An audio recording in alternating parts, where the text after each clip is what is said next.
தமிழ்நாடு வளரணும், சீமான விட்டா அல்ல சார். இந்த மக்கள் திருந்தணும், விவரம் பார்த்து போட்டு போடணும். புரியுங்களா? விவசாய சின்னத்துக்கு மாற்றி அமைக்கப்படும். நாங்கள் லஞ்சமே வாங்க மாட்டோம். வீட்டுக்கு ஒரு வேலை கொடுப்போம். விவசாயம் நாங்கள் வித்தெல்லாம் பறிப்போம். சம்பாரிச்சதை பறித்து அம்மனை குட்டியாக விடுவோம். மாற்றுக்கிறதே கிடையாது. பார்த்தீங்கன்னா ஏவா வேளா பொதுப்பணித்துறை 4000 கோடி 2000 கோடி கொள்ள. அது மாதிரி மருத்துவத்துறையா அவர் சொல்லியிருக்கா. அவர் யாரு? சுப்பிரமணியன். நாங்கள் 0 வெளியூட இருக்கோம். கஞ்சா அப்படின்னு எதுவும் விற்கலங்கிறாரு. 24 மணி நேரம் கஞ்சா விற்கிது அப்படின்னு விற்கிது. ஆஸ்பத்திரியில் போய் முறையான ட்ரீட்மெண்ட் கொடுக்கல. சுகாதார டிபார்ட்மெண்ட் எதுக்கு ஒரு அமைச்சர் தேவையே கிடையாது. 24 மதுபானங்கள் விற்கிது. காசுறவங்க தான் எல்லாமே இப்படி இருக்கிறனால மக்களுக்கு வெளிப்படையாக தெரியல சார். இந்த ஒரு பொங்கல் பரிசு கொடுக்குற, நீ என்ன கொடுக்குற? இலவச பாட்டியா? நீ ஏன் இப்போ கொடுக்குற? இலவசம் கொடுக்குற? எவன் காசு எடுத்து எவன் பேர போடுறது? எல்லாம் தப்பு. எல்லாம் உழைச்சு சாப்பிடுவான். நீ எல்லாத்தையும் மந்திரிகளுக்கு சார், எல்லா மந்திரியும் அதிக அளவு கொள்ள எடுத்து வச்சுருக்காங்க சார். இதை மத்திய அரசு கேட்கறது இல்லை. இதெல்லாம் கேட்கணும், தடுக்கணும், எதுக்கணுங்கிறத எங்களுடைய கொள்கையை. செந்தமிழ் சீமா ஒவ்வொரு மாவட்டத்தை வரை நாங்கள் பேசுவோம். இன்னைக்கு சாதாரண ஒரு பாமர மக்கள் போய் கேட்டீங்கன்னா அதை கொடுத்தாரு ஸ்டாலின், இலவசமா பஸ்ஸை கொடுத்தாரு, பஸ் நிற்கிறது இல்லை. நீ 1000 ரூபாய் கொடுத்து பிடிங்க பாருங்க. எல்லாத்தையும் விலை ஏறி போச்சு. இன்னைக்கு எல்லாத்துலயுமே A to Z விலைவாசி சார். நீ எல்லாம் இடம் வாங்க முடியுமா? நீ எப்படி வீடு கொடுப்போம்ல, எப்படி கார் கொடுக்கோங்கிற எல்லாம் திருட்டு பேசலாம். பேசக்கூடாது, உண்மையா பேசலாம். நிலைமை இல்லை சார். எல்லாம் அரசியல்வாதிகளை கையில இருக்கு. இதெல்லாம் நடுரோட்டோடு சுடணும். என்ன பேச்சு? அது ஒரு அதான் வரைக்கிறது. நீ என்னதுக்கு இருக்கிற? அதுக்கு தான் நாங்கள் தெரியும். செந்தமிழ் சீமாலை என்ன தவறா நினைக்க. இன்னைக்கு பாருங்க, கண்ணை நகருக்கு போராட்டம் பண்ணோம். இன்னைக்கு கண்ணை நகரில் உள்ள மக்களை கேட்டாங்க, நான் நடிகர் தான் ஓட்டு போடுவேங்கிறான், ஸ்டாலின் தான் ஓட்டு போடுங்கிறான். இன்னைக்கு யாரும் பூக்கு அம்மாவை போய் கேட்டா அவர் 1000 ரூபா நுட்டுறாரு, இலவச பஸ் விடுறாரு அப்படிங்கிறான். எவன் விட்டு காசு? நீ எப்படி இலவசமா கொடுக்குற? கலைஞர் சொத்தையா கொடுக்குற? கலைஞர் சம்பாரிச்சதையா கொடுக்குற? கேட்ட கேள்விக்கு பதில். இன்னைக்கு இலவசங்கிறது தமிழ்நாடு அரசு எல்லா துறையிலும் உள்ள பணத்தை நீ வாரி வழங்குறதுக்கு உனக்கு என்னடா ஐடியா? 1 டன் இதை க்ளோஸ் பண்ண சார். 110 விதியை இவங்க பயன்படுத்துறாங்க. 110 விதியை பயன்படுத்தி எந்த பொருள் எது கொடுத்தாலும் எதிர்கட்சி எடப்பாடி கேட்கறதில்ல. நீ ஏன்டா நீ இது வருங்க எடப்பாடி இந்த 65 MLA நீ மைகா புடுங்குறியா? நீ கேட்கலாம் இல்லையா? ஒவ்வொரு திட்டம் ஸ்டாலின் போடுறான்ல, இது சரி வராது, இதை நிப்பாட்டு அப்படின்னு கேட்கலாம்ல. நீ 5000 ரூபா கொடுக்க போறாங்களா? 5000 ரூபா எங்கே கொண்டு சேர்க்க போற? ஒரு கார்டுக்கு 5000 3000 கொடுக்குற போனா எல்லாத்தையும் பிச்சைக்காரனா வச்சிருக்காங்க சார். இன்னைக்கு வர என்ன சேலை தர வேஸ்ட் அவனை கூடியாதுலாம் சாப்பிட வழி இல்லையா?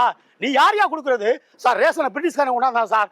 தமிழ் இந்தியாவுக்குள்ள ஒரு 5 லட்சம் பேரை இவங்க எல்லாமே திருட்டுத்தனம். ஐயோ, திராவிட ஆட்சி 76 வருஷங்கள் எல்லாத்தையும் அடிமையாகி முட்டையா ஆக்கி எல்லாத்தையும் போதைக்கு அழிவு பண்ணிருச்சு. இதை கேள்வி கேட்க ஆள் இல்லை. ஒரே ஆள் சீமான் தான் கேட்குறாரு. அதை சாதாரண பாவம் நமக்கு புளிக்கல. ஒரு ஆட்டோக்காரனை போய் கேட்டாக்க இந்த மாதிரி ஸ்டாலின் தான் 1000 ரூபா கொடுக்குறாரு, நல்ல நிதி உதவி கொடுக்குறாங்கிறான். அந்த ஆட்டோ வாங்க போனே 40% வரி கொடுக்கணும். ஒரு ஆட்டோவுக்கு 40,000 ரூபா வரி கட்டலாம், GST வரி. அது யார்? மோடி அரசு கட்டுது. அவனுக்கு அறிவில்லை. நீ ஆட்டோ ஓட்டுற அதை நம்பி ஒரு குடும்பம் படைக்கிற. அப்போ உனக்கு சலுகை இருக்கா? நீ சிலிண்டர் எடுத்துக்கிட்டாங்க 29% ஸ்டாலின் அரசு பறிக்கிறான். நீ 100 ரூபா குறைச்சியா? கனிமொழி நீ என்ன சொன்ன? 2018 நாங்கள் வந்தால் ஆட்சிக்கு வந்தால் மதுபான கடையை நிப்பாட்டுவோம், எல்லாம் விதவி உலக நாட்டிலே விதவி ஆயிடுச்சு. இந்தியாவிலே அதிக விதவி தமிழ்நாட்டுன்னு சொல்லல சார். திருப்பூருக்கு பக்கத்தில் ஒரு மாநாடு போட்டாங்க, பெண்கள் மாநாடு. எல்லாரும் பார்த்தீங்கன்னா கண்ணா பண்ண காசு கொடுத்து பேச சொல்றாங்க சார். புரியுங்களா? வீட்டில் புருஷன் வேலைக்கு போறதில்ல, பொம்பளை ஆள் வேலைக்கு போகுது. என்ன ஆட்சி செய்யற நீ என்ன கனிமொழி தரவா பேசுற? நீ எதை பத்தி சாரதை பத்தி பேசுற? உனக்கு ஃபேக்டரி, அதாவது காமராஜ் காலத்துல இருந்த சக்கர ஆலையா செய்யற ஆராய ஆலையா மாத்தினியா இல்லையா? கனிமொழி உனக்கு என்ன தகுதி இருக்கு? நீ ஏன் தூத்துக்குடி இதெல்லாம் எடுத்ததே கலைஞர். நீ எப்படி உன் பேரை போடலாம்? இதுக்கு பதில் சொல்லி சாதாரண ஆள் நான் கேட்கிறேன். நீ என்னை விட்ட வர குத்து சார். எனக்கு பல பிரச்சனை சார். டிஎம்கே இருந்து தாவேக்காவில இருந்து இது உங்களுக்கு பிஜேபியில இருந்து பயங்கர எதிர்ப்பு. அதை பத்தி எனக்கு கவலை கேட்டேன். உண்மையா சொல்றது? நீ எல்லாம் மணிக்கிட்ட கேட்டுக்கிட்டு இருக்குமா? தமிழ்நாட்டுல தமிழ் தேசியம் அழியுது. தமிழ்ல 35% குடியாரன் ஆகிட்ட. இதுக்கு என்ன பதில் இருக்கு? சுப்பிரமணியன் நீ சொல்ற நீ கஞ்சா விற்கல அப்படின்னு விற்கல. 24 மணி நேரமும் மது போதை கிடக்குது. இது யார் கேள்வி கேட்கறது? நான் கேட்ட கேள்வி ஸ்டாலின் உனக்கு சுயநினைவு இருக்கா? இதெல்லாம் உங்க கையில போலீஸ் இருக்கு, நீ கண்டிப்பா அதை நடத்தணும். டைமுக்கு போடுற மதுபான கடைக்கு ஏன் டைம் போடுற? 24 மணி நேரம் விற்கிறது போடியா? எல்லாம் முட்டாள் ஆக்கிட்டு இருக்கியா? நீ என்னதான் இலவசம் கொடுக்குற? எதுவுமே கொடுக்காத. உன் மந்திரி சகாக்கள் 4.5 ஆண்டுகள்ல பல 1000 கோடி கொள்ள, ஜெகலட்சன் 3 லட்சம் கோடி, இதே கனிமொழி 2000 கோடி எடுத்துக்க. ஏபாவில் ரெகுபதி கனிமொழி துறை ஒரு நாளைக்கு 5 லட்சம் ரூபாய் கொள்ளையடிக்கிறான். போட்டோ போட்டுக்கிட்டு அவருக்குள்ள சொத்து மதிப்பு 5 கிலோமீட்டர் காலேஜ் இருக்கு. எப்படி 1,50,000 காலேஜ் கட்ட முடியும்? இதை யார் கேட்கறது? கேட்கிற ஆளு எல்லாம் ஒன்னா போயிட்டாங்க சார். மத்திய அரசுக்கு அடிமை சார் தமிழ்நாடு அரசு கூட அரசு அடிமை. இதை கேள்வி கேட்கணும். தமிழ்நாடுங்கிற மதிப்பை கொண்டு வரணும்னா செந்தமிழ் சீமான் ஒரு ஆள் தான் தேவை. ரொம்ப பேர் சீமானை ஏற்றுக்கல. இன்னைக்கு ஏன்னாக்க எல்லாம் அடிமை ஆகிட்டான். 1000 ரூபாய் கொடுத்து சோத்தை கொடுத்து ரேஷன்ல நிற்க வச்சு என்ன சேலை கொடுக்குற, வேசி தைக்கிற, பொங்கல் போதிக்கிற. நாங்கள் பொங்கல் வைப்போம், நீ மைண்ட் ஒழுங்காக ஆட்சி செய்ய. நீ ஏன் எல்லாத்தையும் இலவசம் சார்? கரண்ட் பில்லு எடப்பாடியில் 4 லட்சம் கோடி கடன், 12 லட்சம் கோடி கடன். இதுக்கு என்ன ஆட்சி? நீ நல்ல ஆட்சி சொல்றீங்க, என்ன உத்தரவாதம் சொல்லி நீ பார்ப்போம். இப்போ 12 லட்சம் கோடி கடன். கார்பரேஷன் உள்ள எல்லா பசங்க அடகுல இருக்கு பேங்க்ல. உண்மையா பொய்யா? நீ சிவாசங்கர் நீ என்ன சொல்ற? தமிழ்நாடு போட நீண்ட சிவசங்கர்கிட்ட கேட்குறாங்க பேட்டியாளர், தமிழ்நாடு அரசை நீ ஏன் எடுத்தன்னு கேட்குறாங்க. பேர் நீளமா இருக்குன்னு சொல்றான். உனக்கு அறிவுக்கா? 37 மாவட்டம், கன்னியாகுமரி, சென்னையிலிருந்து கன்னியாகுமரி நீளமா இருக்கு. பாதியை பிரிச்சுருவோமா? பாதியை பிரிச்சு சீமாண்டோ ஒப்படைச்சிருவோமா? என்ன அறிவு குருமா பேசுற? பைசல் பண்ணியா நீ ஏன் தமிழ்நாடு பேரை எடுத்த? அனௌன்ஸ்மெண்ட் பண்ணு. எடப்பாடி மயிலா புடுங்கிறியா நீ? கேட்க முடியாது சட்டமன்றத்துல. நீ தமிழ்நாட்டு மக்களுக்கு ஓட்ட வர்ற சொல்லுங்க. தமிழ் தேசிய நாடு சார். இங்க இருக்க மண்ணு வளம் மலை வளம் மண்ணை நம்பி மரம் இருக்கு, கண்ணே சஞ்சலான்னு ஒரு பாட்டு வர வரியே இருக்குது. புரியுங்களா? அதாவது மண்ணானாலும் திருச்சொந்தியில் மண்ணாவே, மரமானால் பல முதல் சொல்லி மரவான். மரத்துக்கு ஒரு பாட்டு இருக்கு. இது தமிழ் தேசியம், தமிழ் கலாச்சாரம். வந்தவன் போனவெல்லாம் இன்னைக்கு வந்து நாட்டை குடிச்சோராகிட்டு இருக்கான். திராவிடனுக்கு தமிழ் தேசத்துக்கு சம்பந்தமே கிடையாது. ரொம்ப பேரை மடிமையாகிட்டான், குடியாரன் ஆகிட்டான்.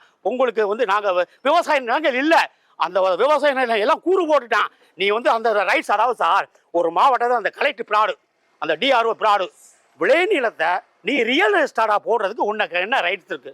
நீ கேட்கணும்ல, கேட்காம போட்டுறாங்க. இன்னைக்கு எல்லா நிலமும் காசா கிராண்டு, எஸ்கொயர், ஜி ஸ்கொயர், ஒவ்வொரு மாவட்டத்துக்கும் பல ஆயிரம் ஏக்கர் இருக்கு ஒரு மந்திரிக்கு. இதை சுட்டரிக்க முடியுமா? நீ மூர்த்தி, பதிவுத்துறை மூர்த்தி, நீ இந்த சர்ஜிக்கல் பண்ணியா? ஒவ்வொரு மாவட்டத்துறை பதிவுத்துறையில் எவன் பேரில் எவ்வளோ நல்லா இருக்குன்னு நீ புட்டு சுட்டறிக்கை காட்டு, கணக்கு காட்டு பார்ப்போம். இது நல்லாச்சுன்னு சொல்றதுதான் தேவையில்லாத வேலை.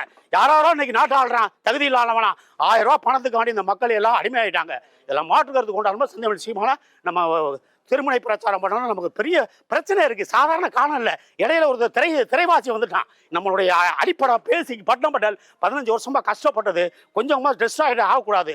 இந்த மக்களை குடியாரன் ஆகிட்டான். இதுக்கெல்லாம் மாற்று வழி கொண்டாடுமா சீமானா இது மாதிரி பாருங்க. நீங்க கூட்டம் நீ 10 பேருக்கு காசு போடு, எங்கிட்ட காசு இல்லை, உங்களுக்கு எப்படி காசு வரும்? எல்லாமே கஷ்டம். இந்த மாதிரி காலகட்டம் தமிழ் மறுதிருப்பி இவ்வளவு போராட்டம் பண்ணி பிரிட்டிஷ்காரன் நம்ம எடுத்தோம். இப்போ இந்த கொள்ளைக்காரன் இருந்து நம்ம நாட்டை பிடிக்கணும்னா சாதாரண விஷயம் கிடையாது.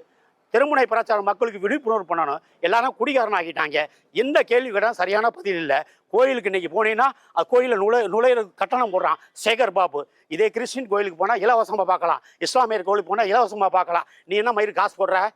தேவஸ்தான சொத்தெல்லாம் அங்கீகரிச்சிரு. அதே கோடான கோடி கொள்ள நில. அதாவது இன்னைக்கு சென்னையில் பார்த்தீங்கன்னா வெள்ளத்துக்கு 4000 மத்திய அரசு கொடுத்தான். அந்த 4000 கூட எவன் தின்னானே தெரியல.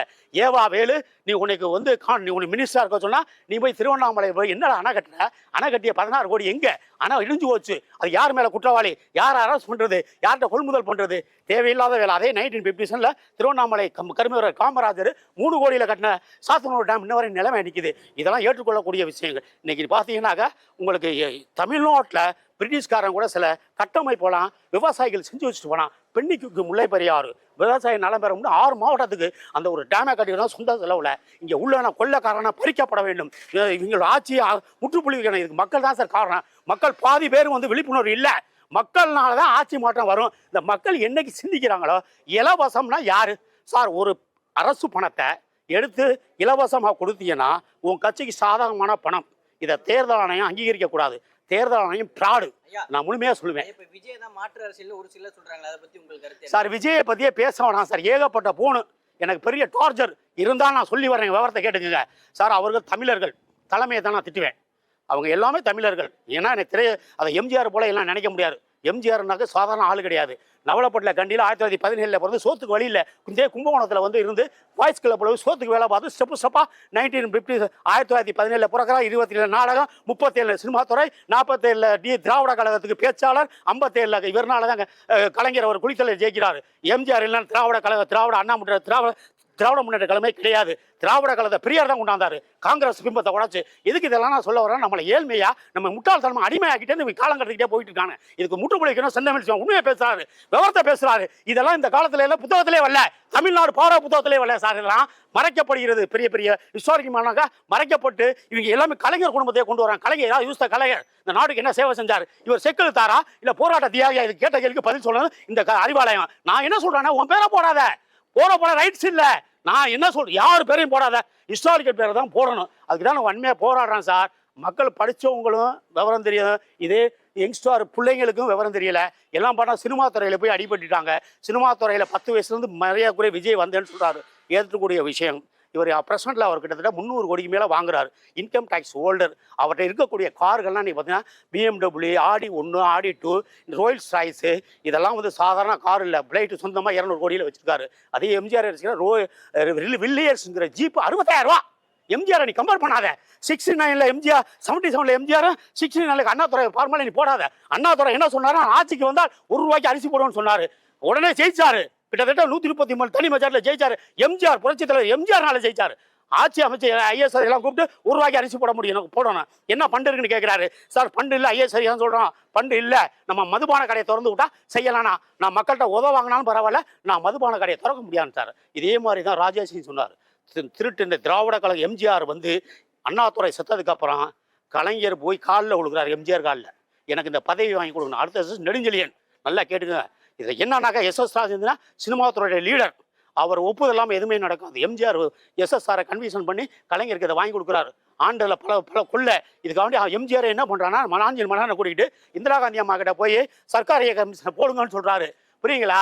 இது எல்லாமே காலத்துக்கு அப்பாற்பட்டது. அதனால எம்ஜிஆர் கொள்கையை பின்பற்றோம்னா நாங்கள் தான் பண்ணுறோம். எம்ஜிஆர் விட்டு சென்ற கொள்கை ஒரே செந்தமிழ் சீமான் ஒரே ஆள் தான் நடைமுறையில் பார்த்திய முடியாது. யார்ட்டையும் அடி பண்ணியலை, செஞ்சல லாவணியில் நாங்கள் ஆட்சிக்கு வரும். 1,50,000 சம்பளம் அரசியலில் சம்பாதிக்கப்படும், பறிக்கப்படும், எல்லாத்துக்கும் வருமான வரவுல கொண்டு வருவோம். இது தமிழ் தேசம் தனி தேசமாக இருக்கும் சார். இந்தியாவோட சேர்ந்து இப்போ என்ன தமிழ்நாடு எடுத்துக்கிட்டோன்னா ஒரே தேசம் மட்டும் தேசங்களை கொண்டு வந்தான். இங்கே யாரும் எதிர்கட்சி வந்து இப்போ வந்து விஜய் கேட்கலாம், எடப்பாடி கேட்கல. அது மேலே குற்றம், மிதின் மேலே குற்றம். 12 பேரை ஸ்டெர்லைட் ஆலையை போடும்போது சுட்டு தள்ளலாம். உனக்கு அறிவு இருக்கா? ஸ்டெர்லைட் ஆலை வேதாம குழுமம் கிட்டத்தட்ட 25 கிராமங்கள் அதனால பொழைச்சாங்க. இந்த ஃபேக்ட் எங்கே போயிடுச்சு? எல்லாமே மோடிக்கு போயிடுச்சு. மோடி ஏரியாவுக்கு போயிடுச்சு சார். மோடி ஏரியாவில் குஜராத்தில் அது மதுபான தடை செய்யப்பட்டதுக்கு ரபேல் உதிரிபாக தயார் பண்ணுறது குஜராத். ஒரே போயிங் அமெரிக்காக்காரன் பிளைட் கம்பெனிக்காரன் அதுவும் அவன் தான். அது மாதிரி சுகை எல்லாமே அங்கே கொண்டு போயிட்டான். போய் எம்பிஆர் என்ன பண்ண? தூத்துக்குடி வரலாறு ஜெயின் சார்ஜ் கோட்டை. செந்தமிழ் சீமான் தகுதியானவர். கோட்டையில் குறைந்து ஒரே தமிழ்நாட்டில் அவர் தான். காரணம் என்னன்னாக்கா 1640 செயின் சார்ஜ் கூட பிரிட்டிஷ்காரன் வந்து அந்த இடத்த கொஞ்சம் குத்தகைக்கு எடுக்கிறான். குத்தகைக்கு எடுத்து அது கட்டுமானி பண்ணி அந்த ஜெயின் சார்ஜ் கோட்டை இவன் தான் கட்டுறான். கட்டும்போது வேலையாளர் தேவை. அப்போ தமிழ்நாட்டில் உள்ளவங்களையெல்லாம் கூட்டிகிட்டு வந்து வேலையில் பணி அமர்த்தி அப்போ 15,000 பேர் சென்னையில் பட்டணத்தில் வந்துடுறாங்க. அப்போ தொழில் கூடமாக பிரிட்டிஷ்காரன் ஆரம்பிக்கிறான். இந்த மாதிரி பக்கத்திலே ஜெயின் சார்ஜ் ஸ்ட்ரீட்டுன்னே அவன் தான் உருவாக்குறான். எதுக்கு சொல்ல வரனா, பிரிட்டிஷ்காரன் கூட இன்றைக்கி நம்ம எதிர்த்தோம். ஆனால் அவன் கூட நல்லது கிட்ட எல்லாம் நாட்டுக்கு நல்லா செஞ்சுட்டு போயிட்டான். இன்றைக்கி பார்த்தீங்கன்னா இந்த தொகுதி வந்து விவசாயத்தை சார்ந்த தொகுதி. விவசாயினுக்கு ரொம்ப கஷ்டம், சாப்பாடுக்கு வழி இல்லை, விவசாயமே நலிவடைந்து போச்சு. அவங்களுக்கு சாதாரண சப்போர்ட்டான கிடையாது. சொல்கிறேன், உங்களுக்கு புரியுங்களா? அதனால செந்தமிழ் சீமான் இன்னைக்கு வந்து மண் வளம், மழை வளம், நீர் வளம், கடல் வளம் பற்றி மையமாக வச்சு தான் இது தமிழ்நாடுங்கிறது சாதாரண விஷயம் கிடையாது. கிட்டத்தட்ட 2000 ஆண்டுகளுக்கு முன்னாலே தமிழ்நாடு சிறப்பான ஒரு கண்ட்ரின்னு வளைகுடா நாட்டில் ஒரு இஸ்லாமியர் சொல்கிறான். என்னன்னாக்கா உலகத்திலே தமிழ்நாட்டில் தான் காலு பட்டா தொட்டு கும்பிட்ற நாடு அப்படின்னு சொல்லிட்டு சிறப்பாக சொல்கிறான். அது மாதிரி நம்மளுடைய 1912 கூட நம்ம தமிழ் தேசியத்துக்கு ஆதரித்து பிரிட்டிஷ்காரன் என்ன பண்ணால் நோட் அடிக்கிறான். சொல்கிறோம் புரியுங்களா? இது மாதிரி நாங்கள் தொடர்ந்து ஒவ்வொரு ஏரியாவாக தொடர்ந்து இன்றைக்கி கூட்டத்தை போட்டு இந்த காலகட்டத்தில் இன்றைக்கி என்ன நிலவரம், தமிழ்நாடு நிலவரம் என்னென்னா அதெல்லாம் பாதாளத்தை போயிடுச்சு. இலவசத்தை வாரி வாரி கொடுத்து எல்லாத்துலேயும் விலைவாசி ஏறி போச்சு. அதாவது 2001 எடப்பாடி ஆட்சி ஆளும்போது 4,500 கடன். தமிழ்நாடு அரசு 4,500 கடன். ஆனால் இப்போ 4.5 ஆண்டுகள் ஆளணுன்னா 12 லட்சம் கோடி ஆளுகின்ற அரசு, திராவிட கழக அரசு 12,000 கோடி கடனில் இருக்குது. எல்லாத்துலேயும் விலைவாசி ஏறி போச்சு. கரண்ட் பில் அன்னைக்கு எடப்பாடி ஆட்சியில் வந்து 200 இன்னைக்கு 1000 அன்னைக்கு 40 வித்த அரிசி இன்னைக்கு 80 சொல்கிறோம் புரியுங்களா? அதாவது இன்னும் ஹிஸ்டாரிக் பிளேஸ் எல்லாம், அதாவது வெளிநிலையத்தெல்லாம் எல்லாத்தையும் விலை பட்டா போடுறான். நான் என்ன சொல்கிறேன்னா, அந்த கலெக்டர் குற்றவாளி, அந்த டிஎஸ்பி குற்றவாளி, அந்த டிஆர்ஓ ஆர்டிஓ எல்லாம் கொள்ளக்கூடக்காரங்க. ரெவன்யூ டிபார்ட்மெண்ட் பெரியசாமி, நீ சுட்டறிக்க முடியா? ஒவ்வொரு மாநிலத்தில் உள்ள விவசாயத்தை விற்காதுன்னு நீனே ரியல் எஸ்டேட் பண்ணுற. சரியான சட்டத்திட்டம் இல்லை சார். காசை கொடுத்து ஓட்ட வாங்கலாம். திராவிட கழகம் என்ன சார்? கலைஞர் கூட பரவாயில்ல சார், இங்கே திருட்டுப்பாளாக இருக்கா சார், ரொம்ப போர்ஜரியாக இருக்கா சார், எல்லாத்துலேயும் கூட இவருக்கு ஆட்சியாளர் என்னன்னே தெரியல. இன்னைக்கு விழிஞ்சா ஒரு போராட்டம். ஏதோ துப்புரவு தொழிலாளர், இந்த நாட்டுக்கு தேவையான துப்புரவு தொழிலாளர் பணி நியமனம் பண்ண பிரைவேட்ல நீ விட்றா. உனக்கு என்ன இருக்கா? போய் உன்னுடைய சீட்டை பிரைவேட்ல விடு. தலைமை அதாவது சிஎம் சீட்டை நீ பிரைவேட்ல விடு. பிரைவேட்ல அதாவது சார் சுதேச இந்தியன் பொருளை வாங்கன்னு என்னதுக்கு அனௌன்ஸ்மெண்ட் பண்ண? அதை இங்கே படித்தவனுக்கு இங்கே உள்ள வேலை இல்லைன்னு நீ ஏன் பிரைவேட்டில் விடுற? இது மாதிரி எல்லா துறையும் பிரைவேட் ஆகிருப்போம் சார். மத்திய அரசும் அதே மாதிரி தான் பண்ணுது. அதனால் இன்றைக்கி வாழ்வாதாரம் எல்லாம் தனி மனிதன் கையில் கார்பரேட் கம்பெனியில் போயிடுச்சு. அந்தானி அபானி மாதிரி தமிழ்நாட்டில் பெரிய பெரிய கான்ட்ராக்ட்லாம் உருவாகிட்டாங்க. புரியுங்களா? அது எல்லாமே அமைச்சர் சார்ந்தா இருக்குது. ஒவ்வொரு துறையிலும்